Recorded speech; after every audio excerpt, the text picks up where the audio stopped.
All right, we are here. Rabbi Dr. Tirzah Firestone, thank you so much for joining the ACJ this evening. You've been very impactful upon me with your book, Wounds into Wisdom. When it came out, I was very excited about it and taught it at my synagogue. I was at Temple Emmanuel at the time.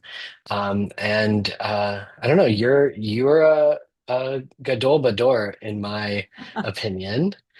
Um, so thank you so much for taking the time to be with us. I'm really delighted to be here. I was just telling Rabbi Andrew just before we started that when I first caught wind of ACJ, like, what?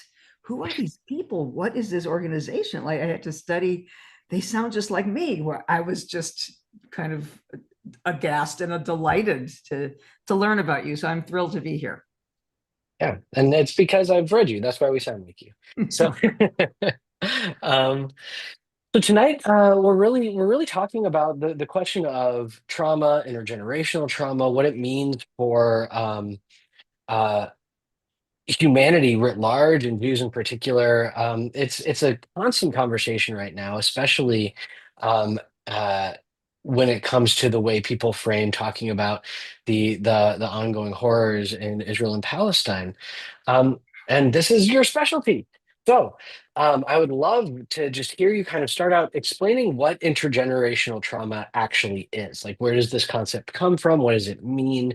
And trying to help people ground themselves in something a little bit more tangible. Okay, good. That's a good. I have like three things I want to say at once. First of all, I really believe that our greatest work in life is autobiographical. I think Carl Jung would agree with that. That we're coming to solve the riddles, to untie the knots that we were handed by our progenitors, our ancestors, and that is really the case for me. I'm the product of my mother was a narrowly escaped Nazi Germany in 1939 on the Kindertransport. My father was uh, present at the liberation of Bergen-Belsen.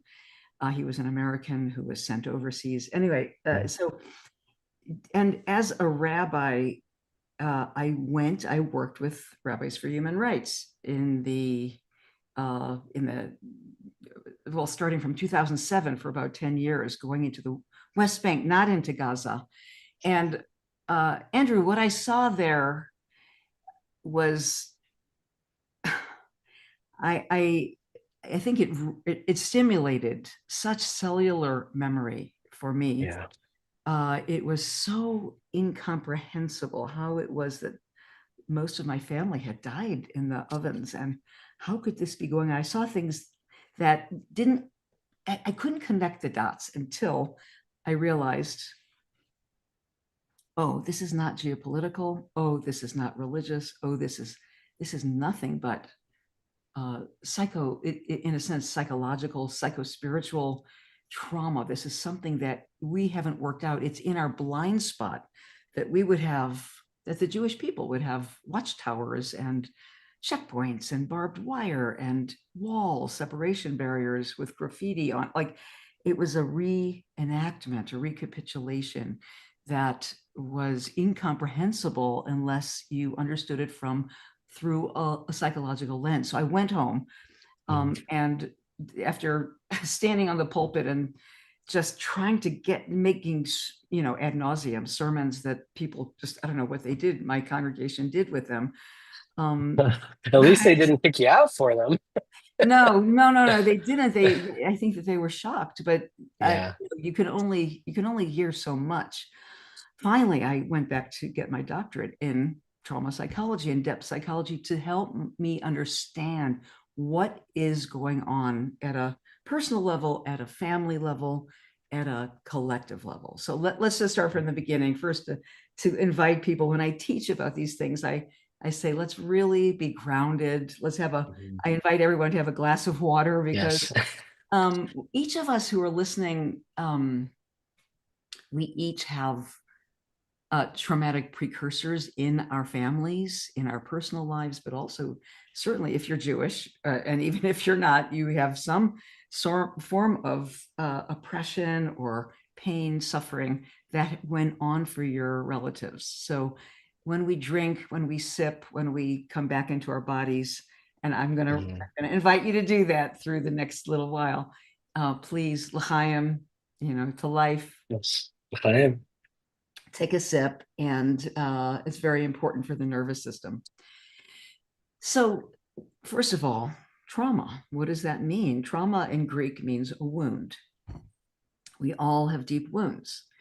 And the reason really that we're having this conversation at all, and the reason we have these terms that have entered into cultural parlance, like ancestral healing or intergenerational trauma or collective trauma, all of those terms are fairly new, Mhm. because beginning in about 2015, there was striking data, scientific studies that came out first out of animal laboratories, and then multi-generational studies that came out of human studies on families, demonstrating that the extreme events that we go through as human beings can be evidenced, can be, not always, but can be evidenced in our physiology. Mhm. And more specifically, they don't change our genetics, but they affect how our genes are expressed.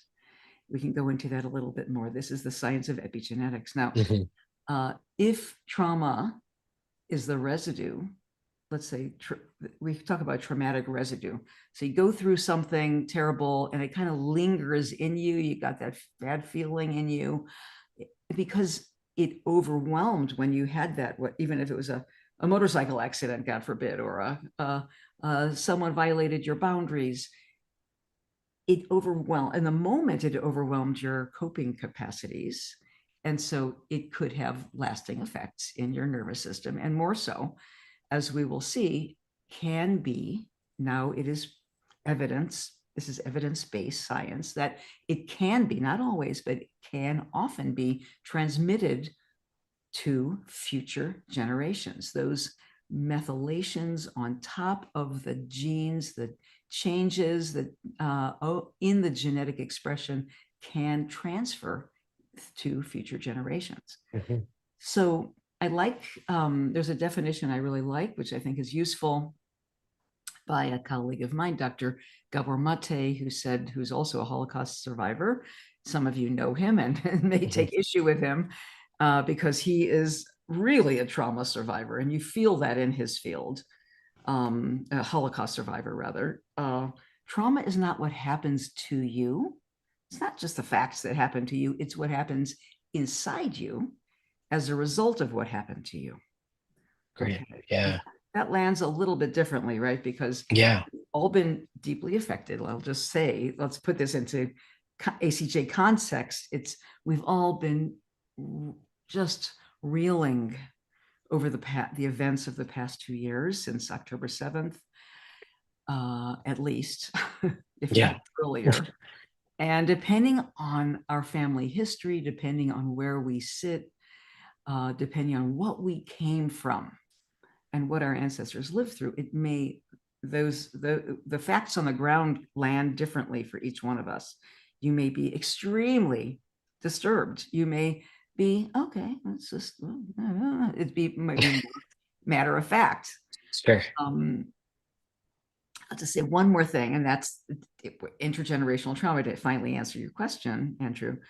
The unhealed residue of extreme life experiences that can be transferred to future generations. And I want to be not so Ashkenazic centric here. Jews all over the world for centuries and for millennia have experienced uh, all kinds of things: discrimination, scapegoating, forced conversions, public humiliations, also the Shoah, of course. Mhm.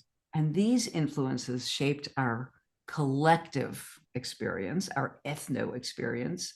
They shaped our narrative, our psyche, our collective, our shared ethnic psyche.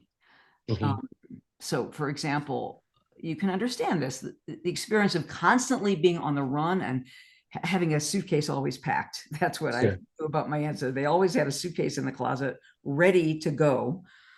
Being an unwelcome minority. Now, of course, this is not exclusive to Jews. Let's get Right. that very clear. Living in constant poverty and societal oppression, right? Hmm.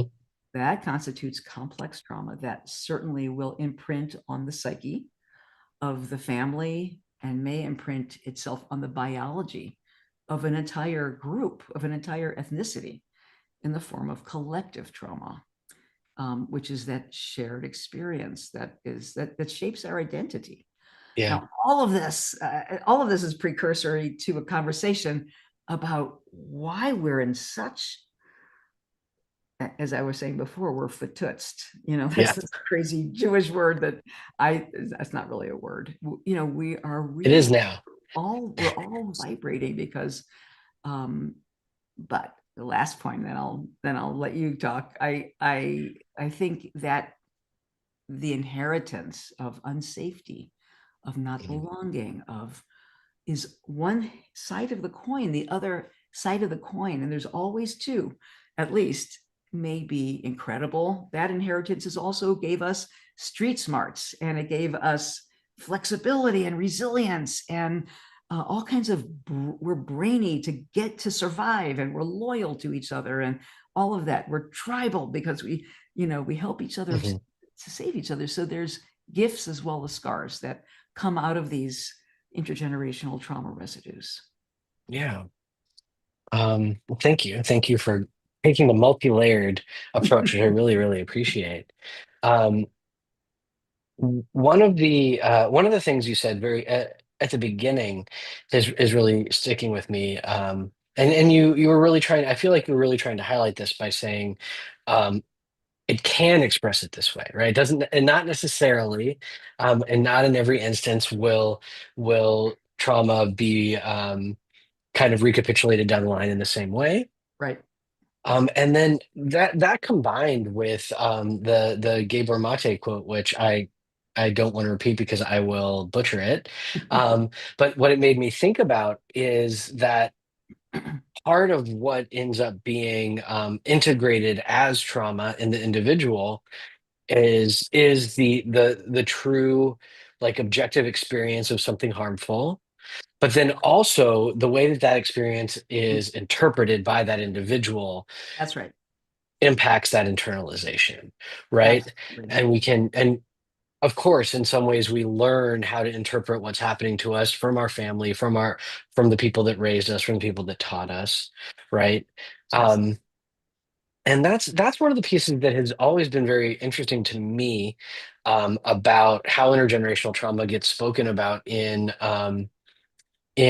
Jewish contexts, because folks that grew up in Jewish institutions and in the kind of like institutional educational system were taught how to think about Jewish history, right, in a very through a very particular lens, That's right. and um, it makes me I often wonder. Um, it's a chicken and an egg question, right? How much of the response people has comes from them inheriting it from the past, and how much of it comes from them being taught that that's the proper way to respond, or how do these, and maybe it's not versus, maybe it's like how the two things work together. Um, I'd love to hear you talk a little bit about that. So hard to tease those apart, isn't it? Sure. Um, Yeah. it was useful. It was very useful to the enterprise. Well, I grew up in the 50s and 60s. It was very useful to the uh, I don't like to use the Z word. I just find it Okay. it's just so incendiary. But the whole enterprise, the whole experiment of Israel, which was it was just burgeoning when I was growing up. Right. Something to be proud about, something that gave context to the Shoah, to the Holocaust, something that gave meaning to all the horrendous suffering and death. It gave purpose, it gave a sense of context and frame, and it also, in a more cynical way, it rallied it rallied funds and resources and focus. It funneled Jewish diasporic Judaism toward this enterprise. So it was useful, a useful Mhm. tool, right? Psychologically, it was also useful to help people know that there was something to be proud about, something that we can stand for. We could, I write in Wounds into Wisdom. I was raised, in an Orthodox, very Orthodox background, post Holocaust day school background, and I'll never forget every day during the 6-Day War being called into those 6 days. Hundreds of children in the auditorium praying and crying and praying for the soldiers and praying for the survival of the Jewish state. And I really believe that that's what won that war. It was my Mhm. prayers. It was our prayer. We Sure. all had That's sort of skin in the yeah. game, right? Right. Yeah. So the educational piece is, we're all looking at pedagogy. We're all looking at education and how what we're taught shapes us. But what we weren't taught is that we have a choice. We always have a choice to look at it this way or look at it that way. Well, actually, we do. In Talmud, it's Elu ve'elu divrei Elohim chayim. You can look at Yeah. it this way. You can look at it that way. They're all words of the living God. And that's really important. Of course, we have lost that liberalism and that plurality of late in the Jewish community because we unfortunately have started to castigate each other for each other's viewpoints. And it's been, it's been very, very polarized. Yeah. Yeah.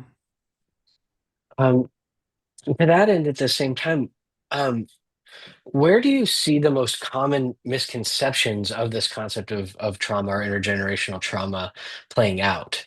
Um, Yeah. and I don't even just mean only in the Jewish world. I think that this is um, I know people from throughout the different areas of my life, some of whom aren't Jewish, that the body keeps the score has become a very talking point book, and I'm not suggesting that it is incorrect. I don't know anything about the book. I haven't read it, but it's a hot topic in general right now, It is a hot and topic. so I'd love to hear the places where you've heard it maybe misused or abused as a concept to help people understand where Sure. the lines are.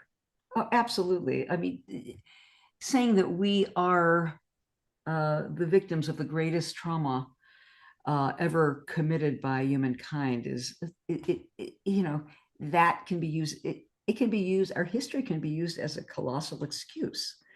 Mhm. Now, the stories that I was told for my book, Wounds into Wisdom, the narratives are full of the most unbelievable tragedies and losses, Yeah.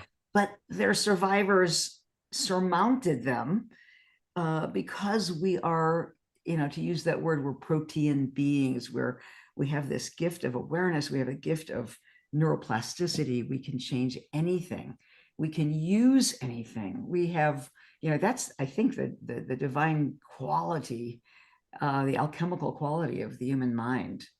So, what all the great traumatologists and neuroscientists in the world over, agree on, and many of them, by the way, Bessel van der Kolk is not, but many of them are Jews who have lived through terrible things, but they agree, and Viktor Frankl, I think, at the forefront of this, that there is always choice, and once we can bring our awareness to bear on what we're carrying in our systems, we can change ourselves. So Yael Danieli, a great Israeli traumatologist, says awareness, I'll just quote her, awareness of our trauma processes, of our transmitted intergenerational trauma processes not can, will inhibit transmission of pathology. Awareness, when we get aware of our trauma processes, it will inhibit transmission of pathology to succeeding generations. That's very hopeful. Yeah. Yeah. So yeah, we can exploit everything. But when, for instance, Holocaust trauma becomes sacrosanct, then we know, oh, we can't touch it. Then we know, wow, we've stopped learning from the suffering of our ancestors. Like very recently, I'm not going to mention names, but very recently I went to a lecture of one of the great encyclopedic scholars, American Jewish scholars, who actually said that when a Jew used, and nobody had used this word in the audience, it was a Q&A after a big lecture, hundreds of people were there.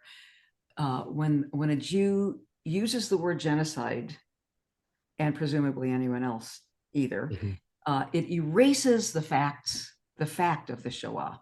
It erases our history. Mhm.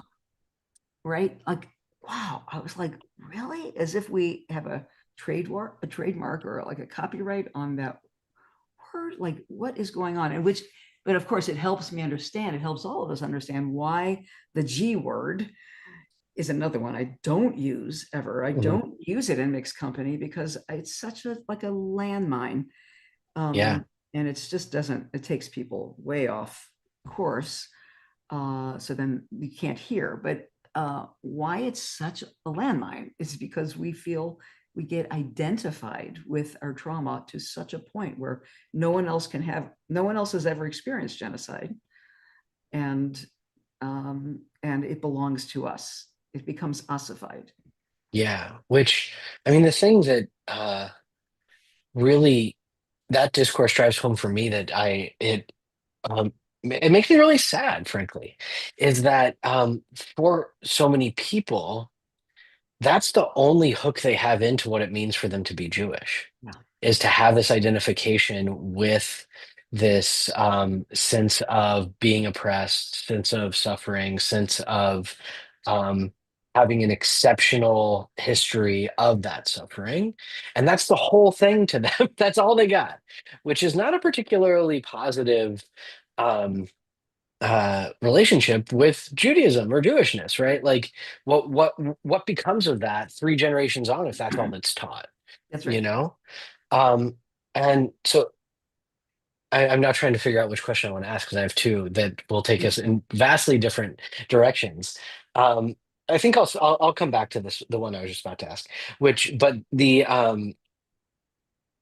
the experience you had of being with someone that's brilliant, right? That knows so much and so much about this topic in particular. Mm-hmm. Um, being unable to parse the reality in front of them because of that like landmine experience as you put it, and something that's been very striking to me, that someone like and it's probably because I overvalue the intellect, but it's almost as if in my experience people who are the most intellect driven seem to be struggling the most with overcoming this hurdle. And I wonder if you've noticed, and when I say this hurdle, I'm speaking very vaguely. This hurdle of identifying with their trauma is really what I mean, or identifying with a conception of trauma. And I wonder if A, that's your experience as well, and B, if you have a sense of why that might be.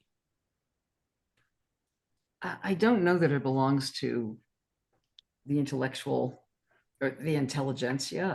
I don't find that. I find it is very, listen, I get letters from all over the world like, you didn't say this and you not thinking about us. And why are you thinking about Palestinians and not Israelis? And what, like, I think is very hot.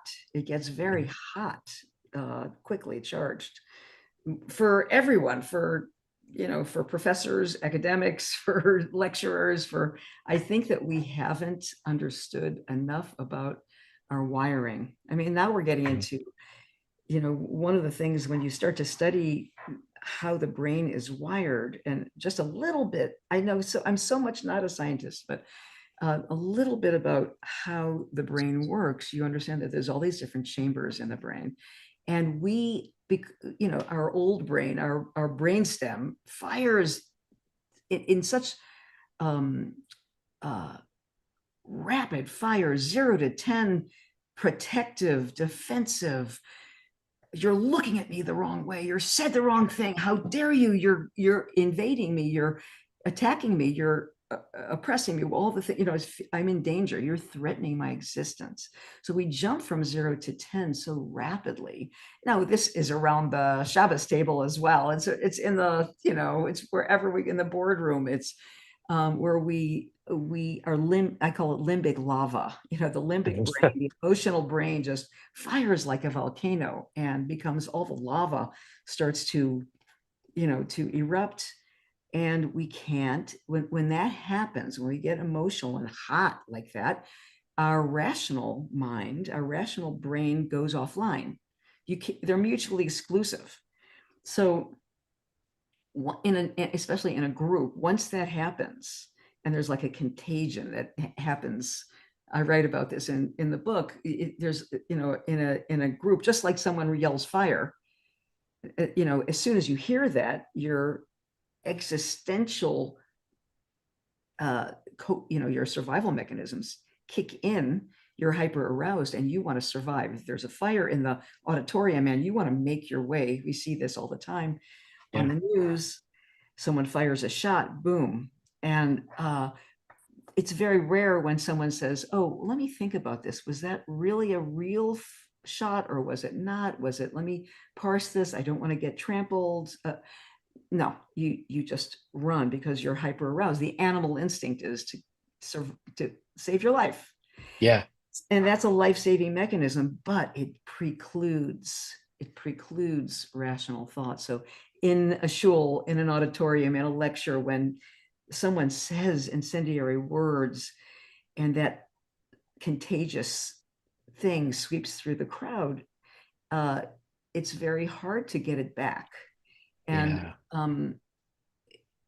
when you, and for someone to just, I heard someone very skillful stopping this in the middle of a lecture and saying, let's just take a pause and take a breath and ask, what are we all so afraid of right now? And there was no fire, no shot fired. It was talk about Israel. What are we so afraid of? She just asked that question, and it was like, oh, immediately it jumped us into our cortical function, like, oh, you're right. I'm really scared right now. What is going? I noticed, I witnessed, I have some insight. That's a different part of the brain. But it's not, we don't, many people don't have the skill to get us into that meta view, into like jumping out. Oh, what just happened between us? Oh, I just got really scared and nervous and I got aggressive with you. And let me think about that for a minute. It's a different part of the brain that does that. Yeah. No, I love the metaphor of it being like yelling fire in in an auditorium or a theater.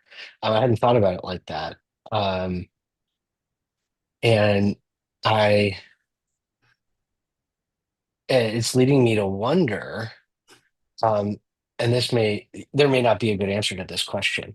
That like I think if we want to get really kind of binaristic, right? Is that there's a conflict going on around what to be afraid of right Mhm. now in particularly in the Jewish community. Yeah. And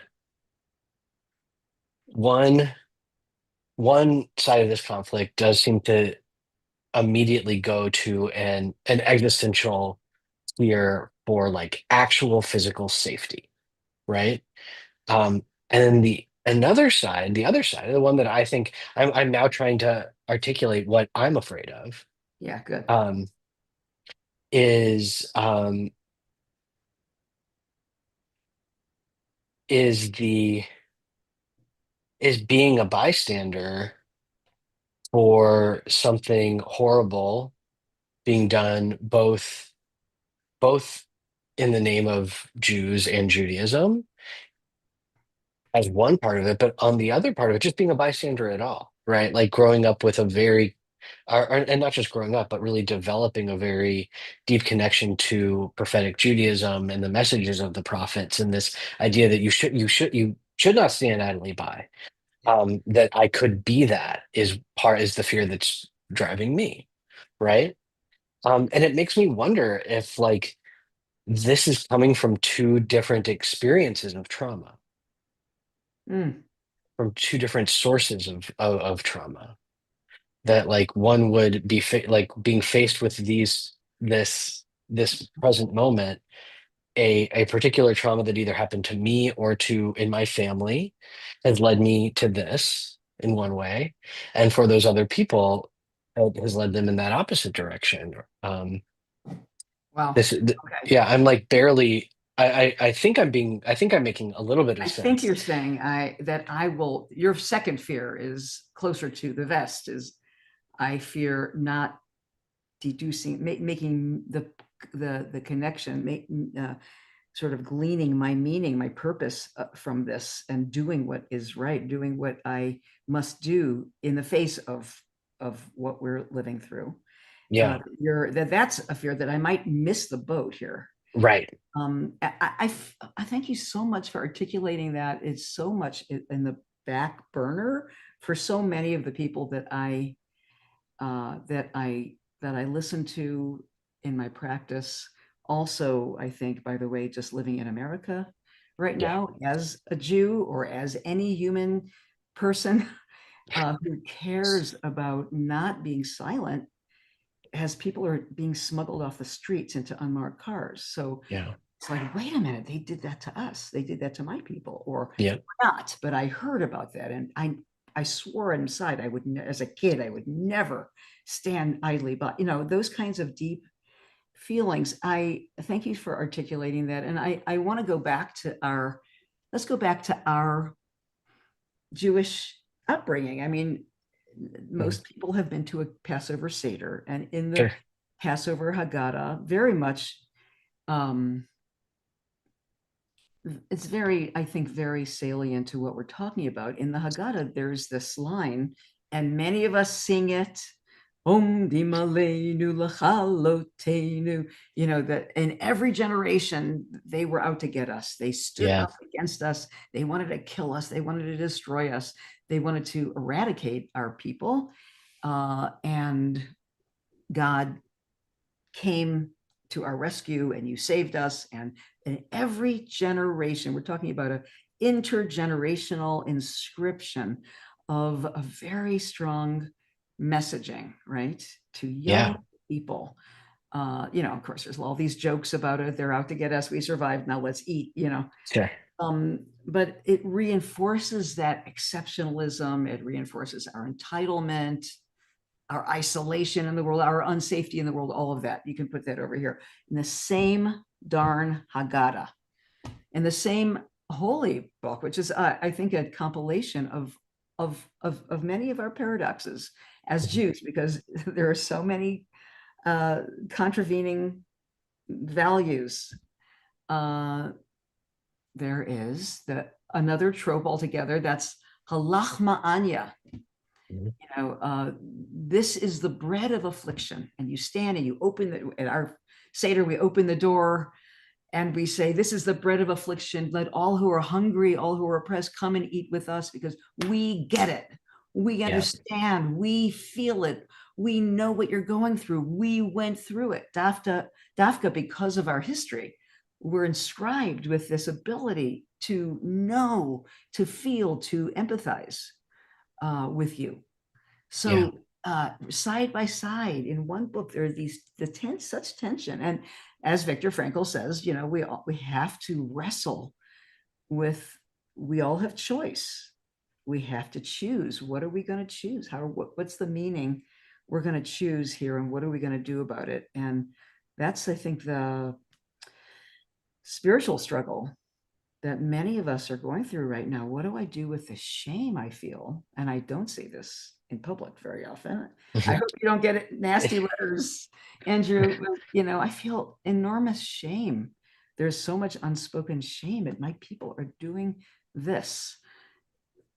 We have become these persecutors. We've become the aggressors of what we mhm, ourselves suffered. How is that possible?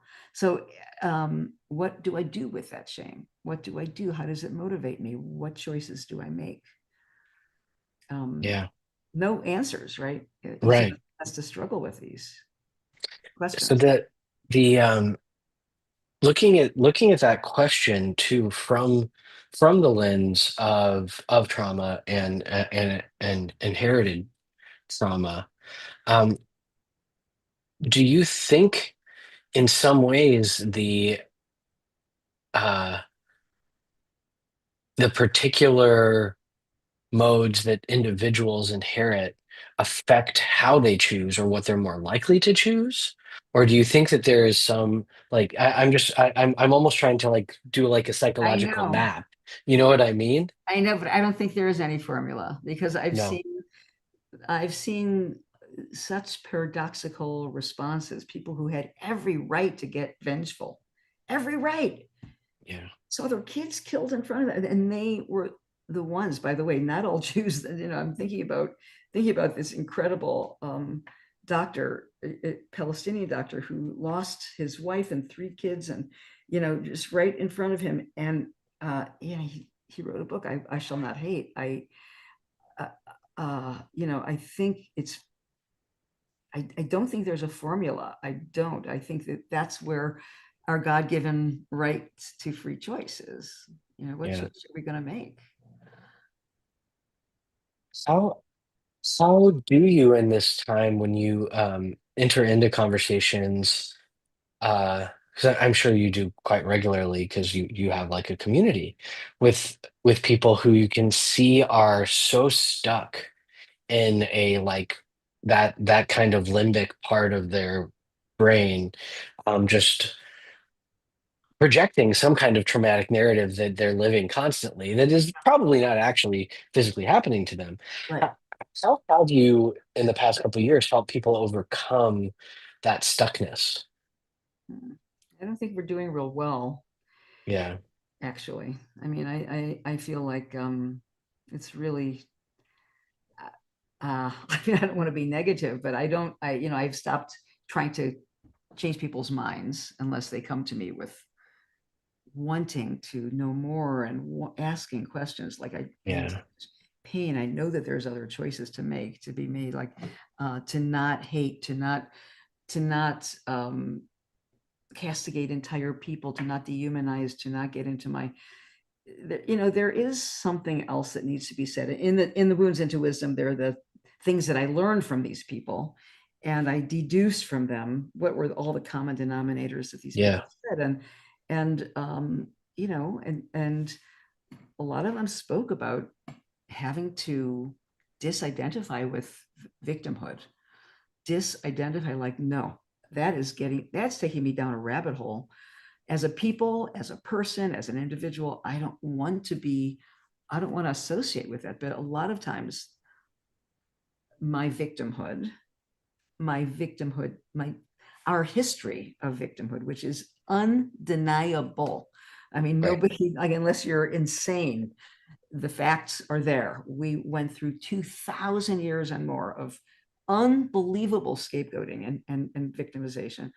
But that has become, in a sense, I mean, in psychological parlance, a kind of inflation, and it has flipped into a kind of supremacy or a kind of specialness, Mhm. chosenness. Because so there's this two sides of one coin again. And I don't really want to go with either one of those unless I am asking, what am I chosen for?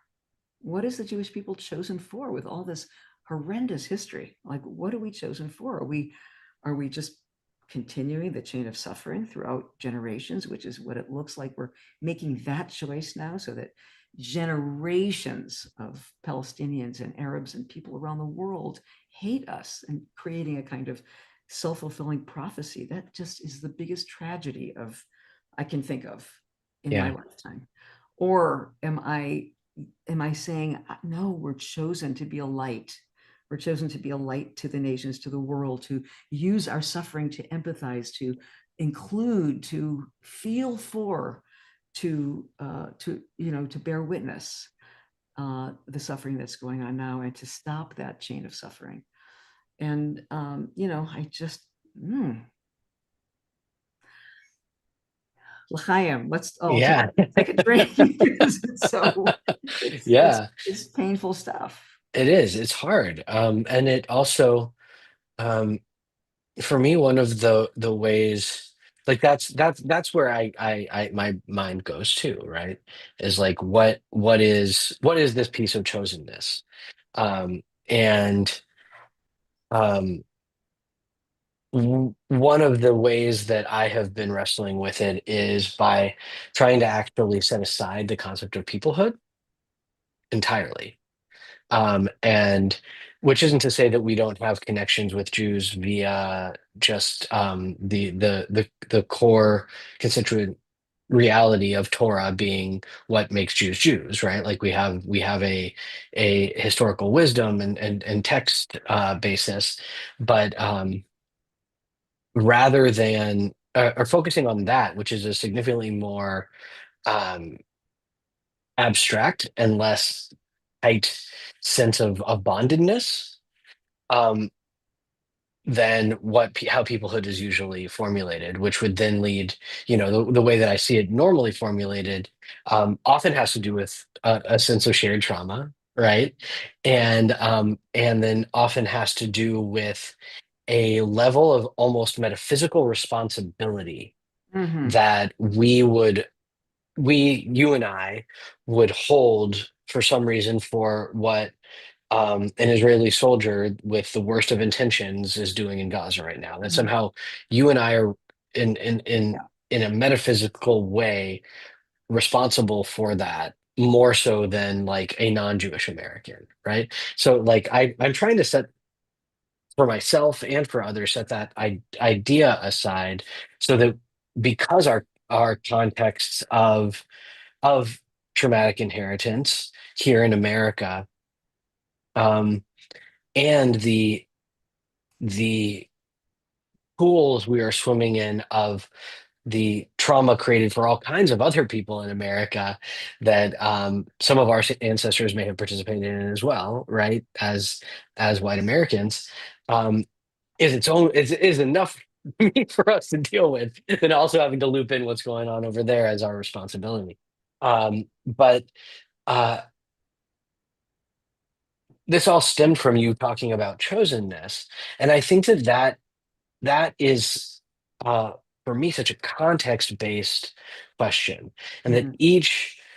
to some degree, each Jewish individual, but then very much so each local Jewish community has their own chosen role to play within that Mm. the milieu they're within, Beautiful. um, based on Torah, That's right. um, And many and mhm, congregations are really struggling with that right now. Obviously, I'm yeah, sure people who are listening are feeling, whether they're feeling at odds with or disappointed in their Jewish leaders or their rabbis who are not coming out strongly enough, or they're coming out too strongly, or whatever. There's this tension right now. Who are we and what? But all that's, I think, creative, a kind of creative tension. We all mhm, have to, we can't really stay mum right now. There's too much going on in the world. Uh, and too much going on in the Jewish world to stay mute. yeah, As you're talking, Andrew, I'm thinking I'm not a Reconstructionist rabbi, and he was not my Rebbe by any means, but Rabbi Mordechai Kaplan, who talked about Judaism as a civilization. He didn't mhm, talk about Israel, mhm, as far as I remember, but he talked about the liturgical cycle. He talked about the music and the literature, the language, the text, the accrued wisdom, and the ethical system that came down to us from the Hebrew prophets. All that stuff, um, so beautiful. It wasn't about Judaism, and I think sorry, it wasn't about Israel, but it was a Judaism that was so rich, and I think he talked about the Jewish Judaism as a civilization in the 50s or early 60s. it was the 30s. No, really? Because Seriously? That early? once yeah, yeah, it was the 30s because once you get to the 40s and 50s with him, it's all about Zionism. Oh, oh, you're I'm ruining my sorry. fantasy here. I'm No, his sorry. early stuff is great. Yeah. In the 30s, Oh that's yeah, dear. what you're describing is what he wrote in the 30s, but Oh, once it got to the 40s, it okay. really became about Zionism and nationalism. I stand corrected. Yeah. Mordecai Kaplan? Really? Uh-huh. Okay. Yeah. I Oh, know it's that. Yeah. okay. Um, but no, but you're completely dead on about where he started. Yeah. Yeah, And I which think, I think is that was yeah, just a coalescing and a gathering and a co-opting of public attention after the Holocaust, and yeah, it was just a kind of almost an easy mark. yeah. It was there, and it wasn't. It was also, um, it's where the money was. Like you said before, it was so much money was flowing into that project of turning everyone's focus in that direction. Everyone being American Jews, and then eventually it was also for American interest in the region as well. Um, Right. but yeah, um, and that is, I wonder, or not, I wonder, I know, um, a big part of this project for me, the ACJ, um, came about as I was discovering these hidden histories of American Judaism before that term, Wow. right? Which are, the some of the people I've interviewed before you, like Marjorie Feld, focused on this. Matt Berkman focused on this. There's another really wonderful book that came out just a couple of years ago now, by Jeffrey Levin, about how that all occurred. Um, and it feels like its own kind of trauma, right? To have an entire history erased on purpose, Mm. um, from from the collective of American Jews, in order to further this other expression, as in a mutually exclusive way. And I Wow. thinking about zooming out a little bit from the individual trauma to that concept of collective trauma. If we think of that as a form of collective trauma, how how would one go about the process of looking at it as a process of healing, as opposed to a process of um, uh, so the word that's coming to mind is retribution. I don't, that's not the word I want to use, but I think you know what I mean. That, like, it's not about having to, like, fight back, and not about having to um, necessarily be at war with and a system that feels like it created a traumatic reality, but instead healing that trauma. How does that work on the collective level? Oh, I don't think this is uh, a, a short enterprise. I think that this No. generation, this is talking about generational, this is door to door. This is what's beginning now, I feel, in America, which is very heartening, is the diasporic consciousness, the a sense of uh, reclaiming the soul of Judaism. Mhm. For lack of, in poetic terms, maybe that's a little bit exaggerated, but seeing it distinct from the ethno-nationalist project, Yeah, wherever that's going to go. I don't think I'm not naive. I think there is, as one of your guests, Atalia Omer, said, there's this, I think she said, or maybe I'm putting words in her mouth, that there is a teshuva process that we have to go through just to claim and own what we are doing as a Jewish people right now, how our defense system took over and became what we're doing to another people.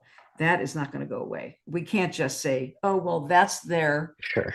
that's their problem and we're going forward. And I don't think Yeah, that's unrealistic, but that sense of pulling apart, teasing apart these different identities, and where do I stand? I stand with what I learned of the Hebrew prophets. I stand with, I'm making a choice. I want to be a halachma anya Jew. I don't want to be a omdim aleinu l'chalotenu Jew. I don't want to be like they're always trying to get us and we're always at the mercy of, that takes me down the wrong kind of rabbit hole. I don't like how I feel with that.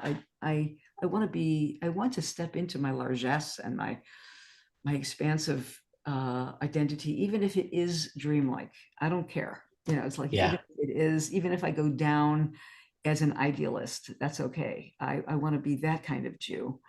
Um, I think we're at a very big juncture in history. I never, ever thought we would be here. I didn't think we would ever be here. And I feel, I feel sad because I'm at the, I sit at the feet of my teachers who many of them gave their adult lives, made aliyah in their 20s and went into human rights and went into the rabbinate and formed congregations and feeling now, wow, what happened to the dream? Where did it go? Yeah. And was it squandered? Was it wasted? Did I squander my life? Like all of that, these big questions. I don't believe so. I feel so proud of those teachers and those activists and those, the heads of all these very idealistic organizations and nonprofits. That's what makes me proud as a Jew. And it takes me out of the shame that I'm feeling, is just to think about that. That's sacred to me. Yeah. Um, I'm sure I've gotten off track, but No, I mean it's funny because we started with you talking about working with Rabbis for Human Rights, yeah. which had a major impact on me as well. Oh, really? During my first year of rabbinical school, I interned with Arik Asherman Oh my during gosh. it was the last year that he was at Rabbis for Human Rights, as the like split was happening. Mhm. Um, and yeah, I mean, as we talk about prophecy in the prophetic tradition, I have never met a human being that so fully embodies what I imagine a biblical prophet to be like Oh, he's as Barak Eliyahu. He's Asherman. Elijah. Right. Yeah, Yes. yeah. Yeah. Just someone who is so single-mindedly committed to Yes. a dream in which everybody from the river to the sea has equal rights and freedom. And I had not ever experienced a rabbi speaking as he did about these things And also, can I add, putting his body on the line, constantly. And because he's, literally right now, I'm sure he's out in the field in the West Bank doing protective presence work. yeah, standing up against these rather rabid people, settlers, who many of which whom are wearing kippot and have payas, and I don't understand that, but they're conking him on the head with metal pipes, and Yeah, he's been in the hospital so many times and arrested so many times, and but people like him, that to me, those are the prophets. yeah. He's the No, embodiment. absolutely. And how do you see our relationship like to people like him as being a conduit for healing? Because as we're talking, that's like the original question was like the question of communal healing from a sense of trauma. And I think we landed somewhere where that is a that located not necessarily in him as a human, but in what he represents through what he does is that feeling to me. And I wonder if you have any wisdom about what that might mean, what how that relates to the collective. I think it's so much of both, and it's not bifurcated. It's not rejecting. It's not entitled or won over. I'm not more enlightened than the people that believe in that way or this way. It's like, we're all in this together. And if we can come to our wits, you know what, this might be, do we have a minute? We can just do a very quick, a quick exercise. Please, yeah, We have the time? yes, yeah, yeah, yeah, Okay, please, good. So many of you know, I'm hoping that you've heard of tefillin or phylacteries, and that's the box that typically a man, but now many women and many people of all different identifications wear as a way of coming close to the divine. It's a box on the forehead, and there's a knot in the back, and there's leather straps, and I think you know what I mean. Um, this is an ancient tradition that many people think actually arose from Egypt. Mm, To wear an amulet with sacred words, because we have the Shema Yisrael, that we wear in that box, right? So try this. I know this is maybe something you've never done here at ACJ, but No, I'm excited. okay. So take one hand and just touch yourself here where that box might be, and this is connecting with your prefrontal cortex. That is the new part of the brain that is all about insight and mindfulness, witnessing, and empathy, intuition, all those good things. That's what lights up when this part of the brain lights up when we're in empathy and in insight. But with our other hand, we touch ourselves here at the nape of our neck where our hairline ends at the top of our spine, that little notch in there. And that's where the dalid, the knot goes. Okay, so we have ourselves one hand in front, one hand in back. Close your eyes for just a minute and take a breath. And imagine, just imagine, be childlike here, that you could draw a line transecting from one hand to the other through your skull. You can maybe feel little pulses, or just imagine. When you can imagine a line going through, you're connecting literally your new brain in front, the brain of insight and rational thinking, to the back, the primal brainstem, which is all about survival. You're saying my brain has both, and all, they're both necessary. This is what we do when we put on tefillin, when we is saying, I'm activating both parts of me. I need both parts of me. We need all parts of the Jewish community who think in different ways. And I hope that I can be someone who is can use my rational brain, even when I'm in fear of my existence. You know, just doing that, rest your hands, is a very calming experience. And the next step is to go to the very center of that line. This is from my teacher, Reb Zalman Schachter Shalomi, blessed memory, to imagine a little tzaddik self, a little Buddha self, sitting in the very center, a center of that line that you've made, and being very serene in the midst of all the turbulence in the world. There's part of us that is unified and sitting in equilibrium and equanimity. Amen. May it be so. Man, that was beautiful. I love that. Uh adopting a tefillin practice was something that was very important to me at one time. And for the past couple of years, I just like haven't been doing it.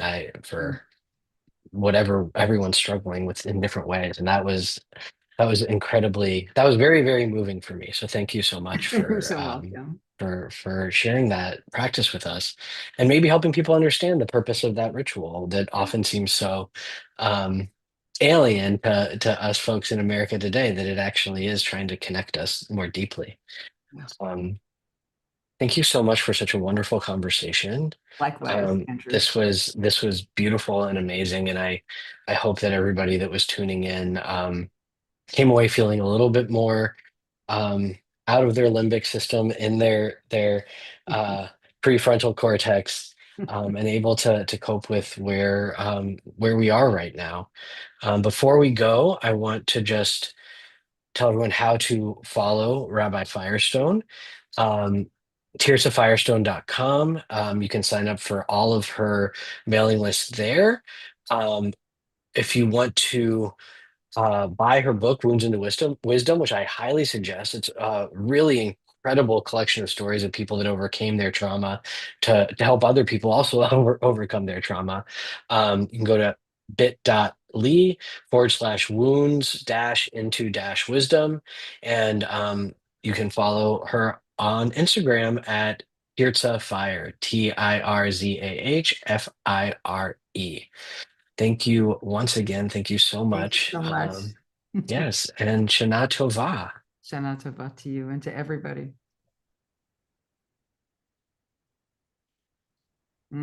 What a joy to talk to you. Yes, thank you. That was so wonderful.